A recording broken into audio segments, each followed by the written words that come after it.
प्यारे विद्यार्थियों, हिंदी साहित्य BA तृतीय वर्ष प्रथम प्रश्न पत्र की ऑनलाइन कक्षा में आपका पुनः स्वागत है। आज हम सुंदरदास के पदों की व्याख्या को और आगे बढ़ाते हुए उनके जो पद देह एवं जगत की नश्वरता से संबंधित है उनकी व्याख्या करेंगे। यदि आपने पिछले वीडियोस नहीं देखे हैं तो अवश्य देख लें, चैनल को सब्सक्राइब करें। और BA तृतीय वर्ष के विद्यार्थियों से मैं ये कहना चाहूँगा कि आप वीडियो को देखा करें। आप ही के लिए हम वीडियो बनाते हैं, आपके पाठ्यक्रम को पूर्ण करने के लिए। तो आप लोग वीडियो को देखें और पूरा देखें। ऐसा ना हो कि हम वीडियो बनाते रहें और आप उसको देखें ही नहीं, तो ऐसे में हमारा वीडियो बनाना सार्थक नहीं होगा। आप लोग वीडियो को पूरा देखें और अपने पाठ्यक्रम को पूर्ण करें। तो हम प्रारंभ करेंगे पद संख्या 11 से। कौन भांति कर तार किया है शरीर यह, पावक के माही देखी पानी को जमावनो। नासिका श्रवण नयन बदन रसन बैन, हाथ पांव अंग नख शीश को बनावनो। अजब अनूप रूप चमक दशक ऊप, सुंदर शोभित अति अधिक सुहावनो।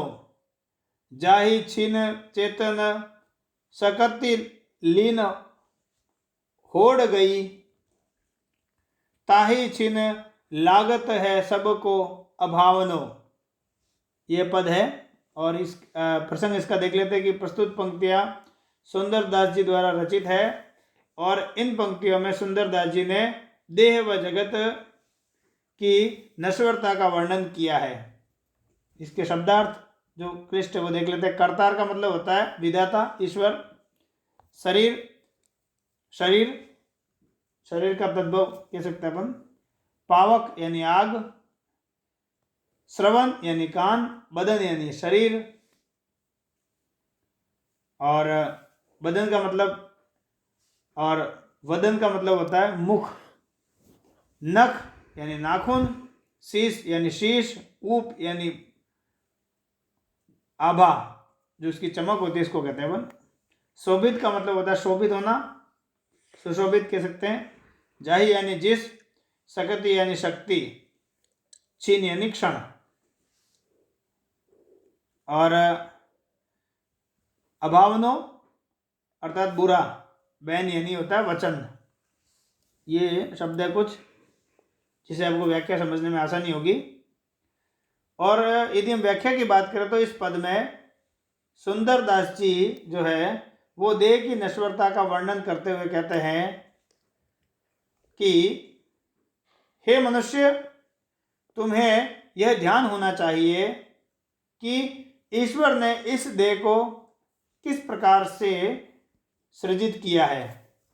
अर्थात मनुष्य जो देह है वो प्राप्त करना सौभाग्य की बात है। इस शरीर की रचना अद्भुत है। क्यों अद्भुत? यह शरीर ऐसा है जैसे आग के अंदर पानी को जमाया गया हो, इतना अद्भुत है यह। ईश्वर ने नाक, कान, आंख, मुंह, जीभ, वाणी आदि प्रदान किए हैं। इसके अतिरिक्त हाथ, पांव, नाखून, सिर, अन्य अंगों की रचना की है। अजब एवं अनुपम रूप प्रदान किया है। इसके साथ ही उन्होंने चमक, दमक और आभा प्रदान की है। इसके साथ ही सुंदरता प्रदान की है जिससे रूप और अधिक सुहावना हो जाता है। सुंदरदास जी कहते हैं कि जिस क्षण चेतना और शक्ति समाप्त हो जाती है उसी क्षण सभी को यह सुंदर शरीर जो है ना वो असुंदर और बुरा लगने लगता है। अर्थात जिस समय इंसान की मृत्यु हो जाती है तो वही शरीर जो सबको सुंदर लगता है वो उनको असुंदर लगता है, बदसूरत लगता है और बुरा लगता है, अशुभ लगता है। ये सुंदरदास जी के कहने का तात्पर्य है। और इसमें विशेष में देखें तो देव व जगत की नश्वरता का चित्रण किया गया है। अनुप्रास अलंकार की योजना इसमें देखने को हमें मिलती है।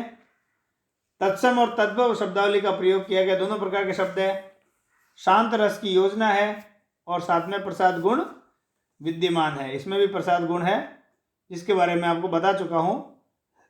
अब हम पढ़ेंगे पद संख्या 12। ये भी इसी भावना से ओतप्रोत है जिसकी हम बात कर रहे हैं, देह व जगत की नश्वरता से संबंधित है। और पद इस प्रकार है कि मातु तो पुकार छाती कूटती कुटती रोवती है। इसको इस प्रकार से पढ़ेंगे, मातु तो पुकार छाती कूटी कूटी रोवती है, बापहु कहत मेरो नंदन कहाँ गयो, भैया हु कहत मेरी बाह आजू दूरी भई, बहिन कहत मेरो वीर दुख दे गयो, कामिनी कहत मेरो शीश सिर ताज कहाँ, उन्हें तत्काल रोई हाथ में थोड़ा लयो, सुंदर कहत को ताही नहीं जानी सके, बोल तो हु तो सो यह छिन्न में कहाँ गयो। ये पद है आपका और इसका प्रसंग भी वही है। ये भी जो है सुंदरदास जी द्वारा रचित है और इसमें भी जगत व देह की नश्वरता का वर्णन किया गया है। शब्दार्थ हालांकि बहुत सरल है। मातो यानी माता, रोवती यानी रोती, नंदन का मतलब होता है पुत्र, नंदन का मतलब प्रसन्न करने वाला होता है, पुत्र जो है वो माता पिता को प्रसन्न करता है, इसलिए उसको नंदन भी कहते हैं। आजू यानी आज, वीर का मतलब होता है वीर या भाई, और कामिनी का मतलब होता है स्त्री, शीश यानी सिर, सिर या शीश कह सकते हैं।